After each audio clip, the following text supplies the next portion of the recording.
Science is that place where we prove things. They test things, and they keep proving things, and they test it, and once they test it enough to say, okay, this is so, then it's a proven fact until the universe shifts and changes, and then more tests are done, and something else happens. Superstition. So think back when everybody thought the world was flat. And we laugh at that now. And yet that was a reality. That wasn't superstition. That was a reality. They actually felt that if they walked far enough or sailed far enough, they would just drop off. Because if you look at a horizon, what does it look like? It looks like once you get to that spot, which we know now you never get to, once you get to it, it stops there, and you just drop. The world's flat. And yet we live with some of those superstitions even now. And so I want to talk right now about two of my favorite books. I'm reading them both at the same time. One Dr. Carol Batt introduced me to, and if you don't own it, buy it in the Life Abundant bookstore. I think it is something that everybody should have, and not just have on their shelf, literally have and read. And it's called Braving the Wilderness by Brene Brown. And she talks in this book about how we always tend to separate ourselves, that we forget about our humanity. And so I'm going to talk about that in a moment. And then the other one is the 15 Commitments of Conscious Leadership, which is basically what I'm using as the Bible for here and how we treat each other here at Genesis. How do we stay above the line in relationship with people? Because it's very easy at times to drop below the line and blame somebody for something that may not have turned out the way we wanted it to, instead of asking those important questions like, why did this happen? How can we look at this and change this in the future? So I want to start out,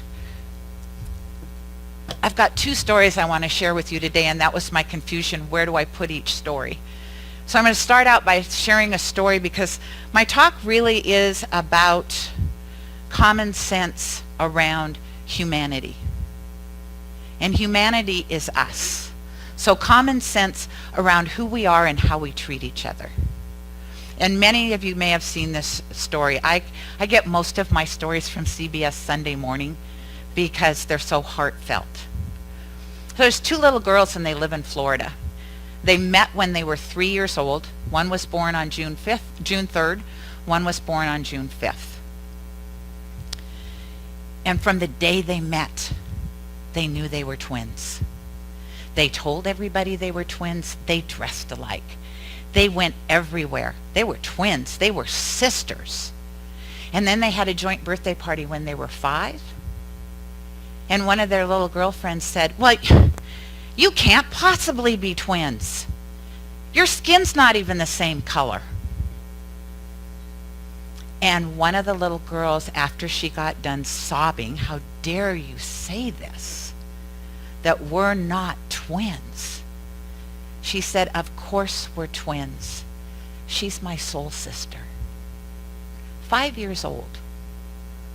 Wouldn't it be nice if we all could behave at that area of 5-year-old where nobody has put up any filters or separation or them and us talk?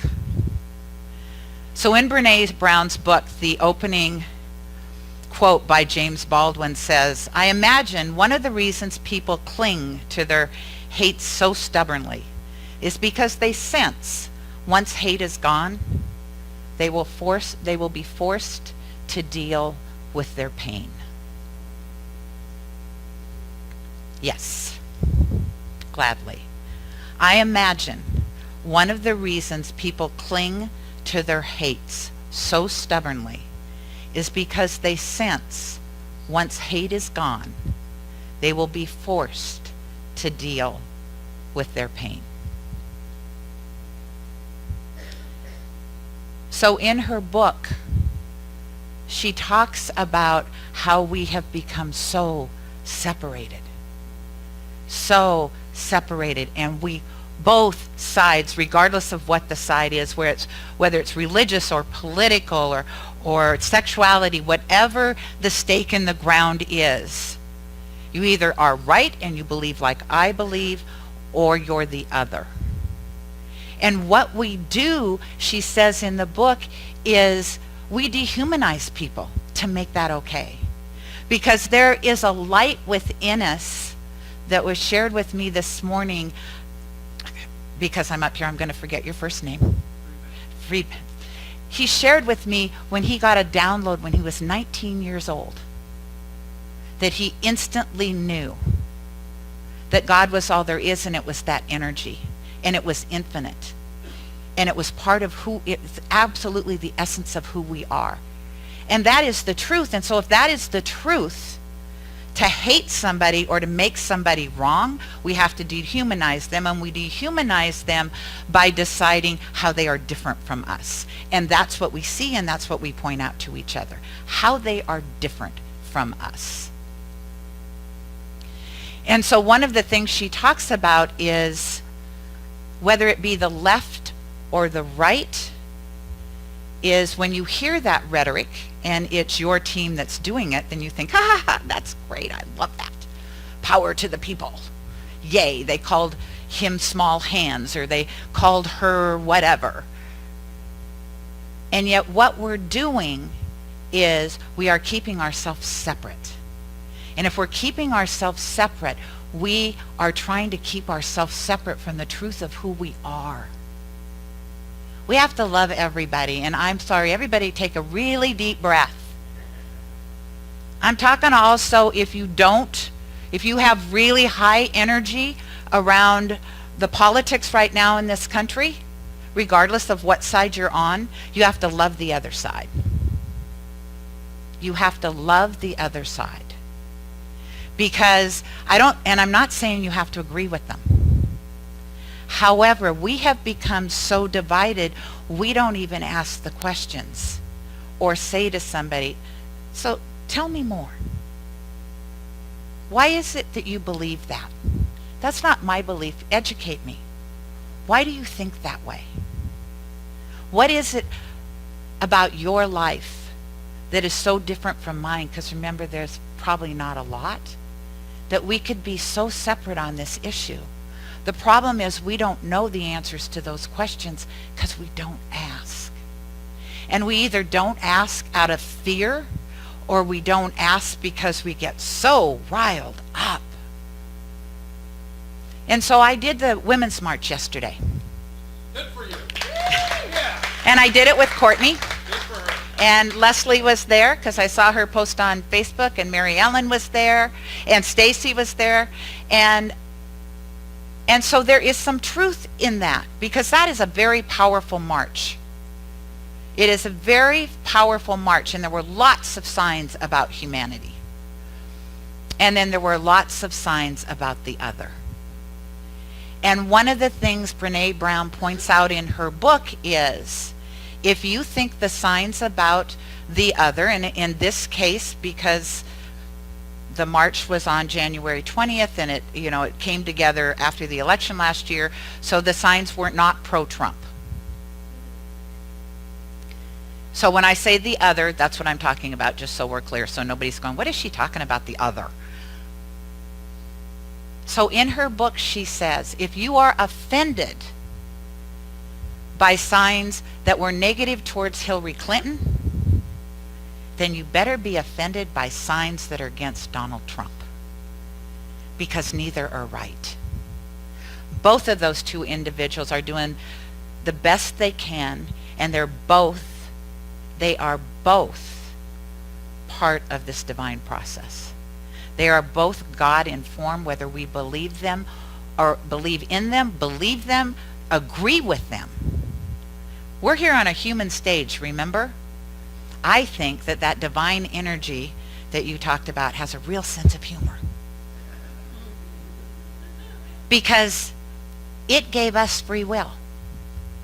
You know, if it is that power, that presence, that oneness, that thing itself that is unchangeable, it absolutely could have birthed us right into that. We could have all always agreed. We could have all looked the same and never had any strife, no spiritual growth. And in its wisdom, whatever that wisdom is, in that energy force, we're here to experience this. And I don't think we're here to experience it at the level of we're going to remain divided. We're here to spiritually grow through this. To spiritually grow through it, which means that can I disagree with somebody and still ask them the question, well, tell me more. Why is it that you believe that? And sometimes they might be so off the wall with their belief that you have to do the practice of a ministerial face, which means don't react. Because the minute you've reacted, then you've dissolved the conversation. You really have to listen. And I'm not saying you have to agree. We are all entitled to our opinions. And what if we really listened to somebody that was so opposite of who we are, how we believe? What if we listened to them just so they felt like they were heard? Because most people react from a place of fear. If you're not acting from a place of love, you are acting from a place of I need to be loved. And they are fearful. They are fearful of people coming here and taking their jobs. The interesting part is we all came here from somewhere else, unless you're full-blooded Native American. Not one person is anybody here First Nation? Okay.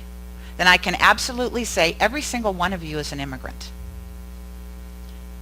How would you like to be called illegal? Those are the things that are dehumanizing us from each other. It's the rhetoric we hear over and over and over again on TV that it just becomes part of our verbiage. We need to stop that consciously. We need to say, wait, that person might not be a citizen of the United States, and they're human. They're not illegal. We tag people with terrible, terrible tags. And so part of this common sense is, especially if you believe this philosophy, that we're all one, that we're all part of that infinite energy source, that it and it alone has that one place of unconditional, unchangeable vibration of good. And we are all in that divine quantum soup, if you will, and we're all consciously trying to grow. That's why we're here, is to be connected. It is what humans do. How do we be connected? You can't be connected to somebody if you're calling them names, even if you don't realize you're doing it. And I'm going to own the fact I have probably unconsciously, because I heard it so often until somebody pointed it out to me, used the term illegal.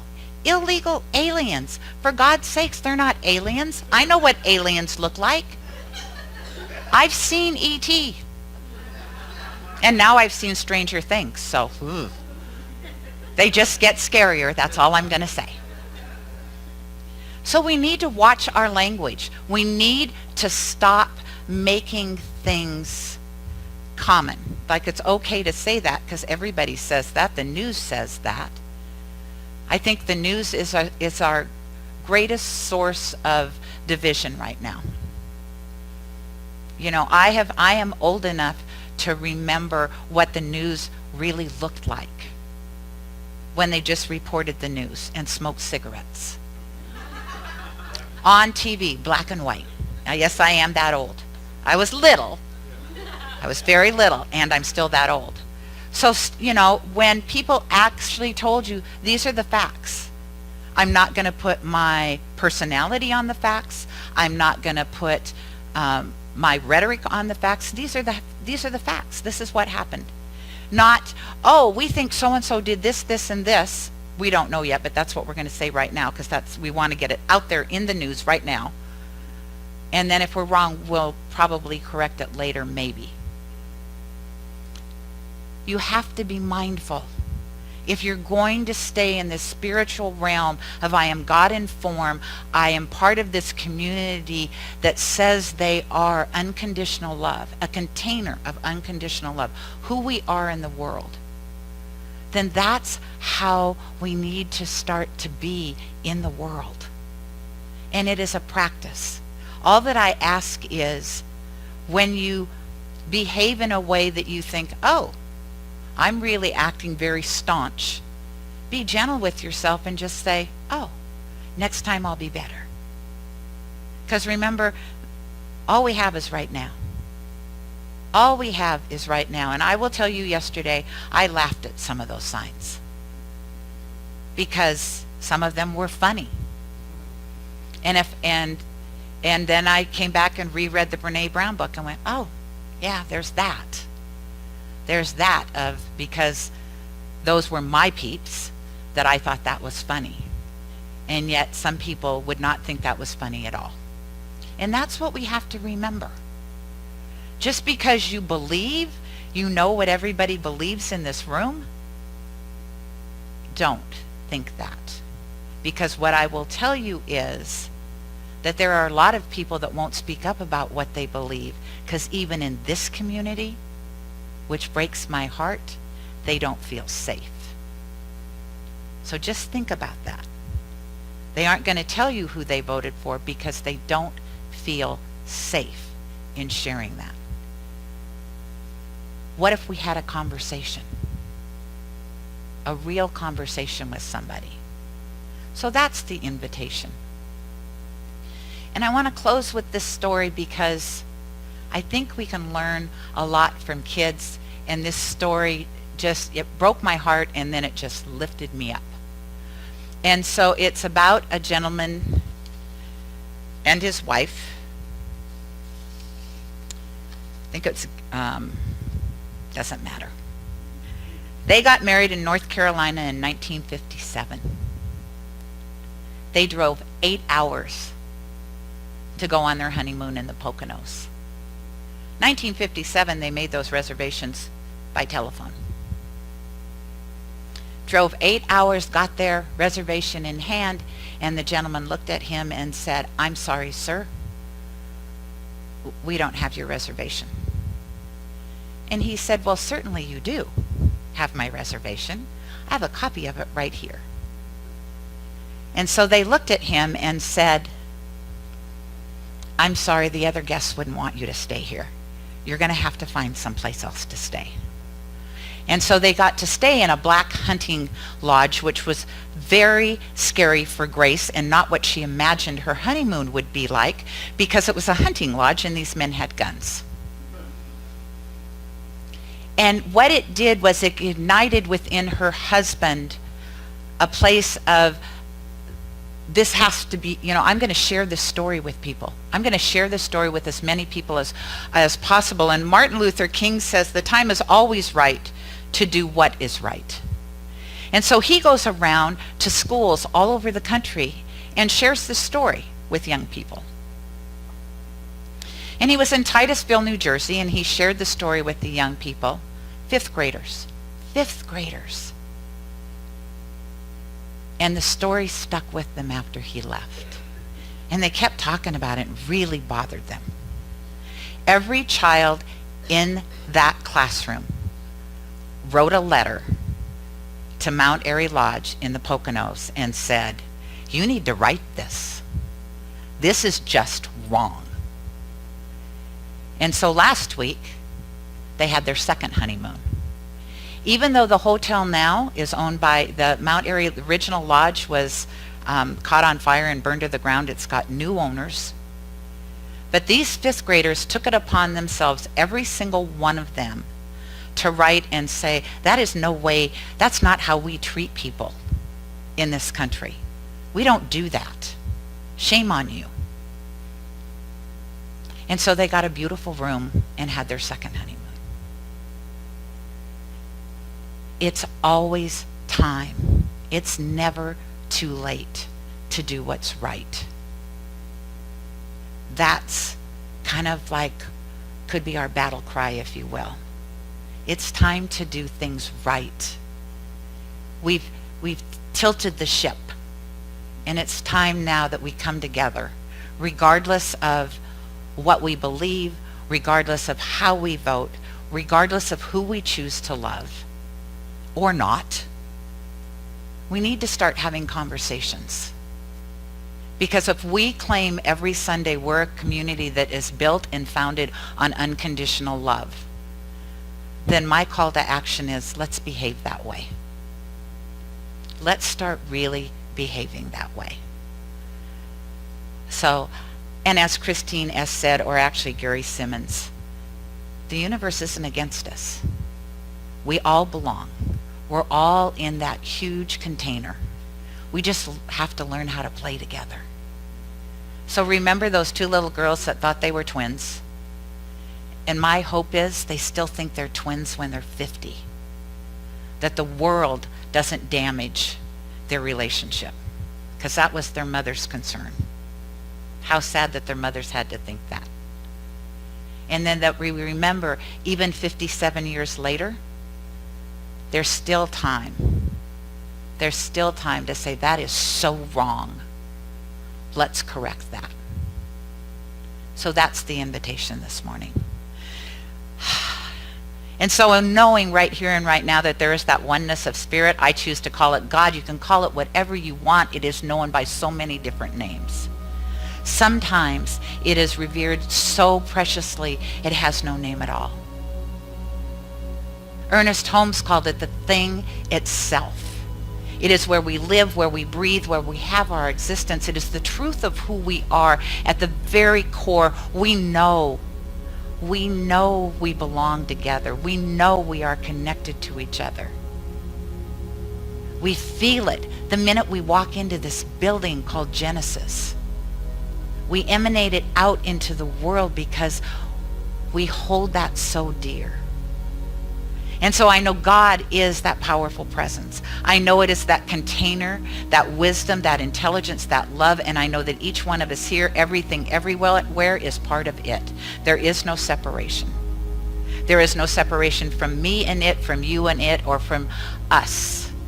We are all connected because we're all living in that energy field. We are all loved. We are all cherished. And so in knowing that, what I know right here and right now is there is no other. We are all one. And so every day when we are at choice, we choose love. Every day when we are at choice, we choose compassion. Every day when we are at choice, we choose to know there is only one. I'm it. And you're it. And so with that, I just say thank you, Mother, Father, God, Spirit within me, for knowing that I live in this brilliant container and that I get to play in that container with all of you and then with all of Burien, all of Washington, all of the world, for we're all connected everywhere. So knowing this is the truth, I turn it over, I let it go, I let it be. I say thank you, God. And together we say, and so it is. Amen.